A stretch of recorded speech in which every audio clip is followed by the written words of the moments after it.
Welcome back my friends. देखिए capacitors के questions की बात मैं कर रहा था। थोड़ा एक कॉन्सेप्ट है कैपेसिटर में, उसको थोड़ा ध्यान दीजिएगा। कुछ क्वेश्चंस ऐसे होंगे जिनमें कभी बोला जाएगा बैटरी इज कनेक्टेड और कभी कहेगा बैटरी डिसकनेक्टेड। ध्यान रखिएगा इस कॉन्सेप्ट को।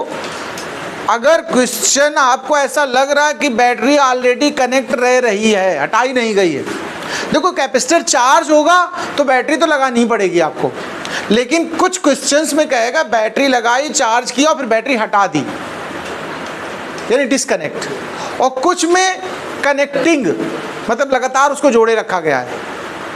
अब इन दो तरह के क्वेश्चंस पे क्या करना होता है, इस पे थोड़ा ध्यान दीजिएगा। अगर बैटरी लगाए रखना है, ध्यान रखिएगा, इसको मैं एक रूल वाइज आपको बता दूं। व्हेन बैटरी रिमेन्स कनेक्टेड, ध्यान रखिएगा, केस वाइज समझ लीजिए, इसमें एक कॉन्सेप्ट है। When battery remains connected, when battery remains connected, then voltage becomes constant. अगर आपको लगे कोई क्वेश्चन ऐसा है कि बैटरी लगाए रखी गई है, तो उस क्वेश्चन में वोल्टेज जो है वो लगातार हर पार्ट के लिए सेम होगा, ठीक, वोल्टेज नहीं वेरी करेगा। लेकिन केस 2, अगर बैटरी रिमूव कर दी जाए, डिस्कनेक्ट कर दी जाए, व्हेन बैटरी रिमूव्ड या डिस्कनेक्टेड,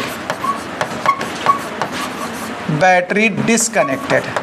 अगर क्वेश्चन ऐसी बात कर रहा हो कि डिस्कनेक्ट किया गया है, देन चार्ज कांस्टेंट, तो हमें क्या कांस्टेंट की तरह ट्रीट लेना है, चार्ज को। इन दोनों को समझ लीजिएगा।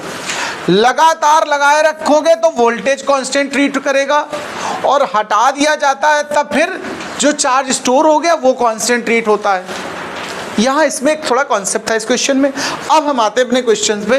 थोड़ा सा ध्यान दीजिए क्वेश्चन हमारे पास क्या है और कैसे सॉल्व होगा। When a 20 volt battery is connected, पूरे क्वेश्चन में कहीं डिस्कनेक्ट की बात नहीं करेगा। When 20 volt battery is connected, चलो वी लिख लिया हम लोगों ने। एन एयर प्लेट कैपेसिटर, अभी उसका जो है वो एयर भरी हुई है कैपेसिटर में। Charge of 30 microcoulomb obtained on the capacitor, तब चार्ज कितना आया है, 30 आया है, जब उसमें बैटरी कनेक्ट रखी और एयर है तब। फिर क्या कह रहा है देखो, when oil is filled between the plates of the capacitor, charge become 75 microcoulomb. देखो ऑयल भर दो, माइका भर दो, ग्लास भर दो, पेपर भर दो, वैक्स भर दो, ये सब डाइलेक्ट्रिक्स होते हैं। क्या होते हैं? तो यहाँ ऑयल यूज कर दिया है, ये डाइलेक्ट्रिक मटेरियल है। अच्छा, first part, the dielectric constant of the oil, हमें इस ऑयल का डाइलेक्ट्रिक कांस्टेंट फाइंड करना है, पहला पार्ट। तो चलिए एक बात समझिएगा, Q इज इक्वल टू क्या होता है वैसे बताओ, CV होता है। लेकिन अभी एयर के मामले में बात कर रहा है, कब की बात कर रहा है, एयर जब भरा है तब। तो हमने C को भी सफिक्स में नॉट डाल दिया। एयर के लिए हम लोग C क्या यूज करते हैं, C नॉट। और वोल्टेज V ही रखिए, क्योंकि इस क्वेश्चन में बैटरी रिमूव नहीं की है, वोल्टेज सेम रहेगा, चाहे एयर भरो, चाहे हवा भरो, चाहे पानी भरो, चाहे रायता भर दो, उसमें दही शक्कर कुछ मिला दो। अभी इसका दूसरा हिस्सा उठाते हैं। अब हमने क्या इसमें फिलहाल ऑयल डाल दिया, अब हल्दी मिर्चा जीना वगैरह सब डाल दो, बढ़िया सब्जी बन जाएगी, है ना। यहाँ पर C हो जाएगा क्योंकि अब मीडियम यूज हो गया। लेकिन वोल्टेज रिमेन्स कांस्टेंट, मैंने बोला था अगर कनेक्टिंग बनी रहे तो voltage as a constant treat करेगा। तो वोल्टेज एकदम सीधा कट्टम काट अपने आप हो गया। अच्छा, C को क्या लिखते हो ये तो आप जानते होगे। C को क्या लिख सकते हो, KC नॉट लिख सकते हो कि नहीं लिख सकते हो बताओ। तो यहाँ C नॉट का भी मैदान साफ हो गया। अब आप जरा गौर से देखिएगा, K की वैल्यू चाहिए मुझे, तो ये सब पलट जाएगा। तो K is equal to Q यानी charge for oil by charge for air. दोनों ही चार्ज हमारे पास हैं यहाँ क्वेश्चन में। देखो ऑयल के केस में कितना चार्ज था, 75, और जब एयर फिल थी तो चार्ज कितना था बताओ, 30। इतना समझ में आया है। अब 15 की टेबल तुम्हें आती होगी, 15 5 जा और 15 2 जा। और फिर 2.5 जो डाइलेक्ट्रिक कांस्टेंट निकल कर आया ऑयल का वो कितना आया है 2.5। एक बात, सेकेंड पार्ट बड़ा आसान है, उसमें कोई दिक्कत ही नहीं है। वो एनर्जी कैलकुलेट करने के लिए कह रहा है, एनर्जी स्टोर्ड। एनर्जी निकालने के लिए फॉर्मूला होता है देखो हाफ CV²। होता कि नहीं होता बताओ? V तो दोनों केस में ठीक रहेगा, सेम रहेगा। ध्यान से सुनिए मेरी बात, V को बदलना ही नहीं है। अब दोनों पार्ट में आप एनर्जी निकाल सकते हो या एक ही पार्ट में निकालो, जैसी तुम्हारी इच्छा, जैसा क्वेश्चन डिमांड करे। इस क्वेश्चन में कहा the energy contained in the oil capacitor. ये कौन से कैपेसिटर की एनर्जी मांग रहा है आपसे? ऑयल के मामले में।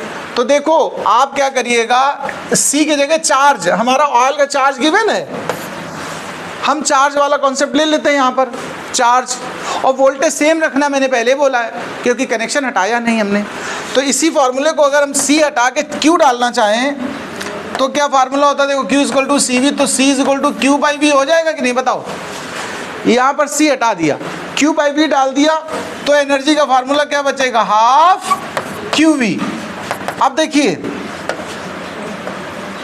हाफ QV, तो हाफ Q हो गया 75 और V हमारे पास क्वेश्चन में कितने वोल्ट की बैटरी लगाने को बोला था 20, तो ये खत्म हो गया मामला। 10 आया। तो ये देखो एनर्जी जो स्टोर्ड हो गई वो कितनी आ गई 750, और एनर्जी की यूनिट क्या होती है joule. Question have done. Note down this question. देखो इस जगह एक आपको डाउट समझ में आया होगा, थोड़ा सा देख लीजिए इसको भी। ये माइक्रो जूल में आएगा आंसर, किस में आएगा? क्यों, हमने चार्ज को किस में लिया है, माइक्रो कूलम्ब। तो ये आंसर को आप क्या लिख सकते हो, माइक्रो जूल। या फिर आप चाहें तो यहाँ पर -6 और मल्टीप्लाई कर लें, 75 माइक्रो कूलम्ब था, तो फिर हम इसको अगर -6 मल्टीप्लाई कर लेंगे तो फिर क्या बनेगी देखो, हाफ, या यही हटा दो, रिजल्ट में सीधे बता देते हैं माइक्रो जूल है ना, तो इसको सीधा सीधा 750 और 10 टू द पावर क्या करते हैं आप -6, या फिर 7.5 और 10 टू द पावर माइनस का कितना बचेगा 4 जूल। अगर जूल में लेना है तो इस तरह आंसर आएगा, अदरवाइज आप माइक्रो जूल भी इस्तेमाल कर सकते हैं, क्योंकि हमने माइक्रो हटाया नहीं था। बस आई थिंक दैट अब क्लियर हो गया, नोट कर लीजिए इसको।